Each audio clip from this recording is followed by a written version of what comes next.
નમસ્કાર દર્શક મિત્રો, આપ જોઈ રહ્યા છો હિંમતનગર ખબર ન્યૂઝ। તો જોઈએ આજના મહત્વના સમાચારમાં। હિંમતનગરના સાબર સ્ટેડિયમ ખાતે દિવ્યાંગ મૂકબધિર બાળકોનું ખેલ મહાકુંભ યોજાયો। સાબરકાંઠા જિલ્લા લેવલનો દિવ્યાંગ વિભાગના મૂકબધિર બાળકોનું ખેલ મહાકુંભ 3.0 હિંમતનગરના સાબર સ્ટેડિયમમાં યોજાયો, જેમાં સાબરકાંઠા જિલ્લાના અધિકારીઓ અને આયોજકો દ્વારા ખૂબ જ સરસ આયોજન કરવામાં આવ્યું હતું। આ મૂકબધિર ખેલ મહાકુંભમાં હિંમતનગર તલોદ પોસીના ઈડર પ્રાંતિજના સ્પેશિયલ શિક્ષકો, આઈડીનો સ્ટાફ, એસએસએનો સ્ટાફ બાળકો સાથે હાજર રહ્યા હતા।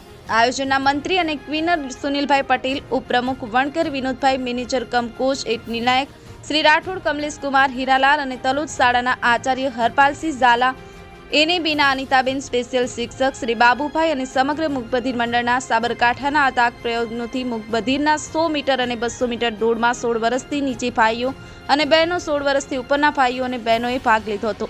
કુલ 188 સ્પર્ધકોએ ભાગ લીધો હતો અને કાર્યક્રમને સફળ બનાવ્યો હતો। ઝાકીર હુસેન મેમણ, હિંમતનગર ખબર ન્યૂઝ, રમેશ સત્યની સાથે। આપની આસપાસ બનતી ઘટનાના સમાચાર જોવા માટે હિંમતનગર ખબર ન્યૂઝને લાઇક કરો, શેર કરો, ચેનલને સબસ્ક્રાઇબ કરો।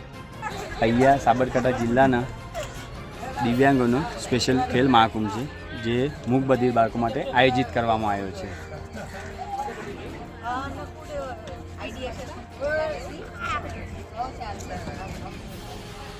અહીંયા ટોટલ બાળકો